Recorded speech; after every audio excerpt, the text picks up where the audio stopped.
Good morning. Om Shanti. आप सभी बाबा के राज दुलारों को, फरिश्तों को, प्यारे प्यारे बहनों और भाइयों को आशा ही नहीं पूरा विश्वास है बाबा की यादों की छत्र छाया में रह करके सभी कुशल पूर्वक होंगे, सदा ही बने रहें। उसके लिए बाबा की छत्र छाया अपने ऊपर सदा महसूस करते रहें। बीते हुए कल की बाबा की मुरली जो ज्ञान की बातें थी, आप अगर मनन चिंतन करें तो कल बाबा ने बड़ी खूबसूरत एक बात कही। 10-12 को समझाएंगे तो 1-2 निकलेंगे। जो यहां का होगा उसके ऊपर माया नहीं आएगी। बाबा कहते बच्चे जब योग में बैठते हो तो ये वंडर खा के बैठो। वंडर खाने का मतलब उस नशे के साथ उस वैल्यू को अपनी बुद्धि में बिठा के कि हम किसको याद करने जा रहे हैं, हम कौन हैं और किसके हैं और किसके साथ बुद्धि योग लगा रहे हैं। संसार में भी प्यारे बहनों भाइयों मेडिटेशन सिखाया जाता है। कोई अपनी नाभि कमल से, कोई मूलाधार से, कोई सांसों के ऊपर, कोई बहुत दूर तालाब में कमल के फूल खिल रहे हैं, फिर बंद हो रहे, खिल रहे हैं, फिर बंद हो रहे, आदि आदि अपने मन को एकाग्र करते हैं। लेकिन हम बाबा के बच्चे, हम उस ईश्वरीय सत्ता को याद करते हैं जिससे चर अचर है ना, पूरा ब्रह्मांड उससे संचालित हो रहा है। उस एनर्जी से हम योग लगाते हैं। उस सर्वशक्तिमान ऑलमाइटी अथॉरिटी को हम याद करते हैं। तो पहले उसकी वैल्यू को बुद्धि में रखें और फिर अपने मन को उस पिता के स्वरूप पर टिकाएं। ठीक है। कल की मुरली बाबा थैंक यू। तो आइए आज पुनः सुनते हैं बाबा की मुरली का सार। 22 मई 2024। मीठे बच्चे, तुम्हें कर्मातीत बनकर जाना है, इसलिए अंदर में कोई भी फ्लो मींस दाग नहीं रहना चाहिए। अपनी जांच कर कमियां निकालते जाओ। कमियां ही नहीं निकालेंगे तो फिर क्या फायदा। इसलिए बाबा कहते मीठे बच्चे तुम्हें कर्मातीत बनकर जाना है, इसलिए कोई भी अंदर में फ्लो नहीं रहना चाहिए। अपनी जांच कर कमियां निकालते जाओ। किस अवस्था को जमाने में बच्चे मेहनत लगती है, किस अवस्था को जमाने में मेहनत लगती है, उसका पुरुषार्थ क्या है। बच्चे इन आंखों से देखने वाली कोई भी चीज सामने ना आए। अनदेखो को देखना है, अनसुने को सुनना है, अकर्ता के साथ रह करके कार्य करने हैं, अभोक्ता के साथ उसको भोग लगा के फिर भोग स्वीकार करना है। जीवन निराला है, बातें नहीं है, जिंदगी वंडरफुल है। इन आंखों से देखने वाली कोई भी चीज बच्चे सामने ना आए। देखते भी ना देखो, देह में रहते देही अभिमानी बनकर रहो। बच्चे यह अवस्था जमाने में समय लगता है।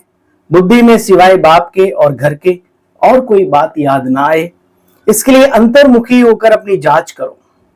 बच्चे अपना चार्ट भी रखो, हिसाब किताब पोता मेल, कितना जमा किया, कितना खाया, कितना बचाया, कितना कमाया, है ना। ओम शांति, ओम शांति, ओम शांति। मीठे मीठे स्किल्दे रूहानी बच्चे यह तो जानते हैं, जानते हैं भाई, क्या जानते हैं, यह तो जानते हैं कि हम अपनी दैवी राजधानी स्थापन कर रहे हैं। इसमें राजधानी में राजाएं भी हैं, प्रजा भी है, सेठ साहूकार भी है और भी बहुत कुछ है। राजधानी में क्या क्या होता है विचार करना, वो सब यहाँ है। पुरुषार्थ तो सभी करते हैं। जो जास्ती पुरुषार्थ करते हैं वो जास्ती बाबा से प्राइज लेते हैं। यह तो एक कॉमन वायदा है, ये कोई नई बात नहीं है बच्चे। इसको दैवी बगीचा कहो, राजधानी कहो, एक ही बात है। अभी तो बच्चे तुम कलयुगी बगीचे से, कांटों के जंगल से निकल कर आए हो। उसमें भी बहुत फल देने वाले झाड़ होते हैं, कोई कम फल देने वाले होते हैं, कम रस वाले होते हैं, कोई अच्छे कोई कैसे। आम देखो, आजकल आम का सीजन भी चल रहा है, कोई कैसे कोई कैसे। आहिस्ते आहिस्ते खुशबूदार बन रहे हैं। नंबरवार पुरुषार्थ अनुसार बच्चे आगे बढ़ रहे हैं, खुशबूदार पुष्प बन रहे हैं। बच्चे, सुख और दुख का ये खेल बना हुआ है। बेहद का बापा आकर के हमें बेहद के स्वर्ग के सुख का वर्षा दे रहे हैं, मालिक हमें बना रहे हैं। देखो बच्चे, बाप कहते हैं अपने घर परिवार को भी संभालो, बाप की याद में रहो। बाबा कहे बच्चे तुम सब अपनी खामियां निकालते रहो, चेक करो हमारे में क्या क्या खामी है। कोई न कोई खामी जरूर है, अभी संपूर्ण तो कोई बने नहीं, सबके अंदर कमियां तो है ना कुछ न कुछ, किसी में कम किसी में ज्यादा। बच्चे, मुख्य खामी होती है देह अभिमान की, वह बहुत बच्चों को बहुत हैरान करती है, अवस्था को आगे बढ़ने नहीं देती। इसलिए अब पूरी तरह पूरी रीति पुरुषार्थ करना है बच्चे। अच्छा, शरीर छोड़कर भी जाना है ना, दैवी गुण भी यहां ही धारण करने। बाबा देखो दो शब्द, बाबा ने शरीर को छोड़ के तो जाना ही है, पक्का दुनिया में जो आया है सो जाता है। फिर बाबा ने कहा दैवी गुण भी यहां धारण करने। कोई सोचे देवता बनने के बाद दिव्यता आ जाएगी अपने आप, नहीं, अभी की मेहनत ही वहां उच्च पद का अधिकारी बनाता है। तुम बच्चे अपने आप को अच्छी तरह से जानते रहो।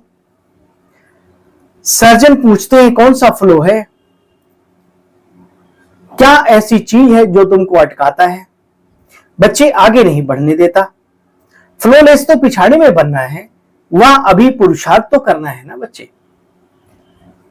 फ्लो जितने भी है बच्चे सबको निकालना है, जितने भी दाग हैं उनको सबको निकालने की मेहनत अभी करनी है। बाबा कौड़ी से हीरे जैसा बनाते हैं, तुम इस बात को अच्छी तरह से जानते हो।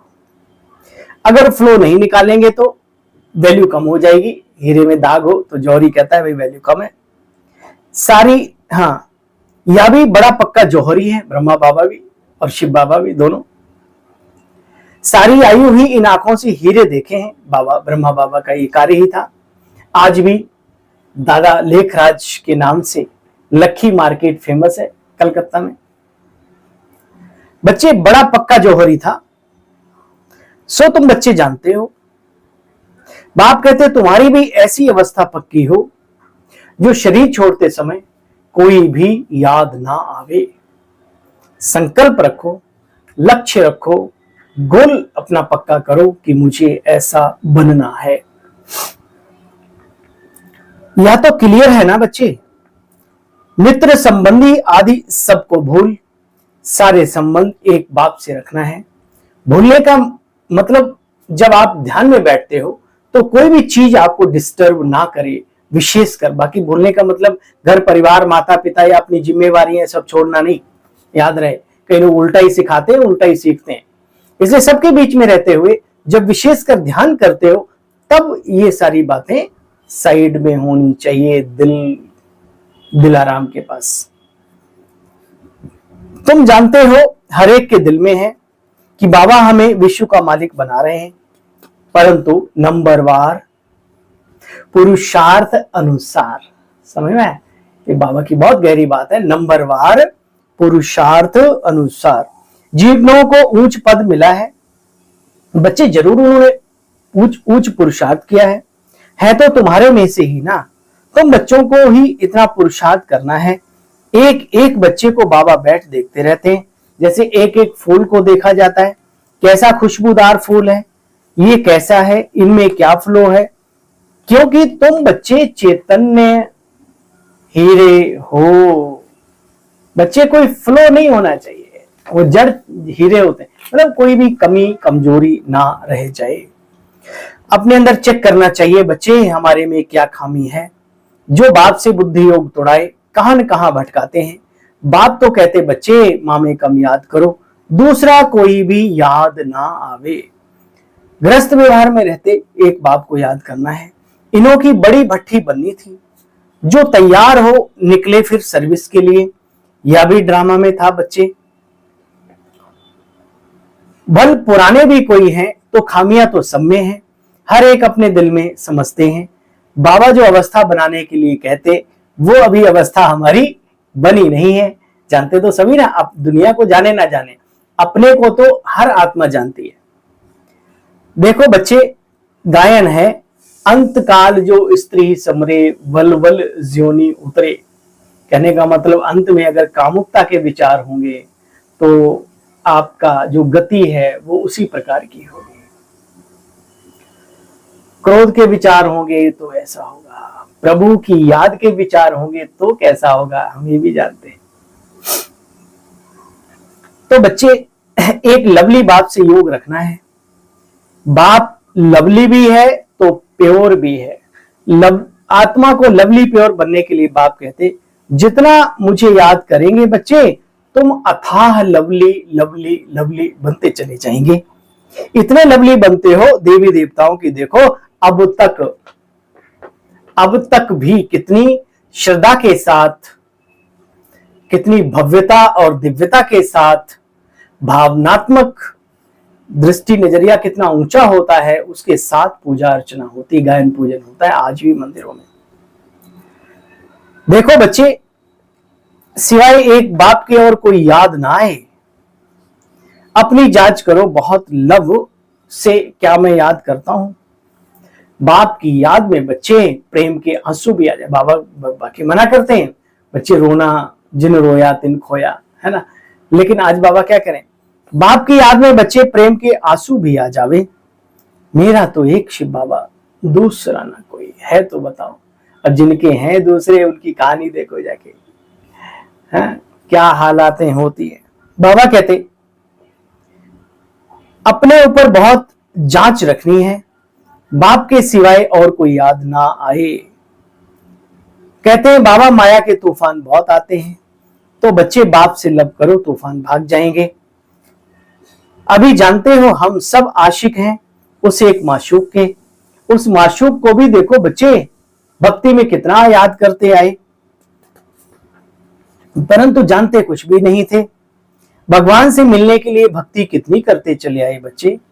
यहाँ कोई कोई बच्चे बहुत हड्डी सर्विस करते हैं। आप देखो, है ना रतन बाबा के, तो बाबा कोड़ा ही नहीं देखता, बाबा रत्नों को भी जानता है। यहाँ कोई कोई बच्चे बहुत हड्डी सर्विस करते हैं, बाबा की सर्विस के लिए जैसे तड़पते हैं, धन से तन से मन से। हाँ, ऐसे बाबा के बच्चों को नमन। अपना जीवन तो बना ही रहे, उनको देख देख के अनेक आत्माएं भी प्रेरणा लेती हैं। सर्विस के लिए जैसे एकदम तड़पते हैं, बहुत मेहनत करते हैं। ये भी तुम बच्चे जानते हो। बड़े आदमी इतना तुम्हारी बातों को समझ नहीं सकेंगे, क्योंकि उनके पास फुर्सत आदि कम रहती है। तुम्हारी मेहनत कोई व्यर्थ नहीं जाती। जो बीज पड़ता है एक न एक दिन उस पर विचार जरूर करेंगे। कोई समझकर लायक बन जाते हैं, कोई फिर बाद में आएंगे। बाबा कहते बच्चे, बाबा तुमको कराया है श्रृंगार, श्रृंगार करा रहा है, श्रृंगार कराए फिर ले जाते हैं। अभी बाबा ने कहा बच्चे, मैं तुम बच्चों को आफरीन देता हूं, जैसा श्रृंगार करेंगे ऐसा ही औरों को भी कराएंगे, बल्कि अपने से भी औरों को अच्छा करा सकते हैं। सबकी अपनी अपनी तकदीर है बच्चे। कोई कोई समझने वाले समझाने वालों से भी तीखे हो जाते हैं। बाबा के यहाँ पर हाँ कोई दीवार नहीं खड़ी कि वो बाद में आया तो आगे नहीं जा सकता। अपनी क्वालिटी, अपनी क्वालिफिकेशन पैदा कर लेता है अपने आप। देखो बच्चे, अपनी अपनी तकदीर है। कोई कोई समझाने वालों से तीखे हो जाते हैं, समझते हैं इनसे हम अच्छा समझा सकते हैं। समझाने का भी नशा रहता है, आगे निकल पड़ते हैं। बाप दादा दोनों की दिल पर चढ़ते हैं, बच्चे परिवार के दिल पर भी चढ़ जाती है। ऐसी दिव्य आत्माएं जो खुद पुरुषार्थ करती हैं, गजब का। बहुत नए नए हैं जो पुरानों से तीखे चले जाते हैं, कांटों से अच्छा फूल बन पड़े। इसलिए बाबा एक एक को बैठ देखते हैं, इसमें क्या क्या कांटा है, क्या क्या कमी कमजोरी खामी है, यह भी इनसे निकल जाए। बाबा की भावना देखी, बाबा अपने बच्चों में कोई कमी नहीं रखना चाहते। तो फिर ये सर्विस में भी लगे। बाप तो बागवान है बच्चे, दिल होता है उठकर पिछाड़ी में जाकर देखूं, क्योंकि पिछाड़ी में जाकर बैठते हैं। अच्छे अच्छे महारथियों को तो क्लास में फ्रंट में बैठना चाहिए, आगे बिल्कुल। सामने फूलों को देखकर, खुशबूदार फूलों को देखकर खुशी होती है, बाबा को भी मजा आता है। सामने कोई बैठा है, गर्दन हाजी हाजी कर रहा है, एक्टिव है, अलर्ट है। अब वहीं कोई ऐसा खर्राटे कोई मारने वाला बैठा हो तो सुनाने वाला भी कहेगा कहाँ आ गए हो। इसलिए बाबा कहते अच्छे अच्छे रत्नों को आगे बैठना चाहिए। परंतु यहाँ लॉ नहीं है, कोई कहीं भी बैठे, है ना। तो बाबा कहते बच्चे देखो, वंडर अभी तुम समझते हो बाप से हम क्या से क्या वर्षा पाते हैं। इन बातों को तुम बच्चे अच्छी तरह से जानते हो। बाप जैसा कोई लव और कोई करता ही नहीं। हम उस पैराडाइज के मालिक बनते हैं जिसका रचनाकार, जिसका स्थापनाकार कौन है? स्वयं निराकार। हेवन को कहा जाता है वंडर ऑफ वर्ल्ड, सात अजूबे। अरे भैया ये पूरी दुनिया ही वंडर ऑफ वर्ल्ड है ना, बन जाने वाला है, चिंता नहीं करो। जरूर हेवनली गॉड फादर ही स्थापन करेंगे हेवन। अब तुम बच्चे प्रैक्टिकल में श्रीमत के लिए स्वर्ग की स्थापना कर रहे हो। यहाँ तो कितने बड़े बड़े मनुष्य महल बनाते हैं। बाबा कहते हैं बच्चे एक दिन ये सब खलास हो जाएंगे, तुम क्या करेंगे? दिल में आना चाहिए हमारे पास जो है वो बाबा का है। वैसे ही बाहर में घर गृहस्थ में रहते या भी समझते सब कुछ बाबा का है, हमारे पास कुछ है नहीं। हम तो सिर्फ उस मालिक ने हमें ट्रस्टी बनाया है, हम निमित्त हैं बस। बाबा ही हमारा मालिक है, ये सब कुछ बाबा का है। घर में रहते हुए बच्चे ऐसे समझकर चलना सीखो। साहूकारों की बुद्धि में तो तुम्हारी ये बातें आ ना सके। बाबा कहते हैं ट्रस्टी होकर रहो, कुछ भी करो बाबा को इशारा देते रहो कि बाबा हम ये कार्य करें, बाबा ऐसे ऐसे। बाबा से पूछते रहो। लिखते हैं बाबा मकान बनाओ, बाबा कहेंगे हाँ बच्चे भल बनाओ, भल बनाओ। बाबा मना थोड़ी करते हैं, भाई पैसा है मकान बना लो, अच्छे से रहोगे, ध्यान करोगे बाबा का, उसमें कोई बुराई थोड़ी है। परंतु बच्चे ट्रस्टी होकर रहो। बाप को आना ही है पति से पावन बनाने के लिए। सो बच्चे मैं कल में एक बार अपने समय पर, संगम के समय पर आता हूं। अच्छा, मीठे मीठे सिकिलदे बच्चों प्रति माता पिता बाप दादा का याद प्यार और गुड मॉर्निंग। रूहानी बाप की रूहानी बच्चों को नमस्ते, और रूहानी बच्चों की रूहानी बाप दादा आपको भी डबल गुड मॉर्निंग, नमस्ते नमस्ते नमस्ते। थैंक यू, शुक्रिया बाबा।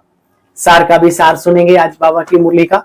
सभी से मनमत तो निकाल, लवली बाप में मन को लगाना, याद करना। अंतर्मुखी हो, अपनी कमियों को चेक करो एंड चेंज करो, जांच करो। वैल्यूएबल हीरा बनना है तो जैसे बाप ने हम बच्चों का श्रृंगार किया है, ऐसे सबका करना है। कांटों को फूल बनाने की सर्विस में लग जाना है, ट्रस्टी होकर चलना है। आज मीठे बाबा का वरदान है, ब्राह्मण जीवन में एक व्रता के पाठ द्वारा रूहानी रॉयल्टी में रहने वाले संपूर्ण पवित्र भव। ब्राह्मण जीवन में एक व्रता, एक बस एक बाबा और मैं, दूसरा कोई नहीं। एक व्रता के पाठ द्वारा रूहानी रॉयल्टी में रहने वाले संपूर्ण पवित्र भव। इस ब्राह्मण जीवन में एक व्रता का पाठ पक्का कर प्योरिटी की रॉयल्टी को धारण कर लो, तो सारे कल्प में रूहानी रॉयल्टी चलती रहेगी। बच्चे आपके रूहानी रॉयल्टी और प्योरिटी की चमक परम धाम में सर्व आत्माओं में श्रेष्ठ है। बच्चे आदिकाल देवता रूप में ये पर्सनैलिटी बहुत विशेष रही है। फिर मध्यकाल में भी आपके चित्रों की देखो बच्चे, कितनी विधि विधान विधि पूर्वक पूजा अर्चना होती है, गायन होता है। इस संगम युग पर ब्राह्मण जीवन का आधार भी प्योरिटी की रॉयल्टी है। इसलिए जब तक ब्राह्मण जीवन में जीना है तब तक पवित्र रहना ही है। और जब तक, कब तक जीना है? जब तक सांसें हैं, जब तक शरीर है, तब तक बाबा तेरे ही हैं, आगे का आप जानो, है ना। अच्छा, स्लोगन, आप सहनशीलता के देव और देवी बनो। आप सहनशीलता के देव और देवी बनो, तो गाली देने वाले भी एक दिन गले लगाएंगे।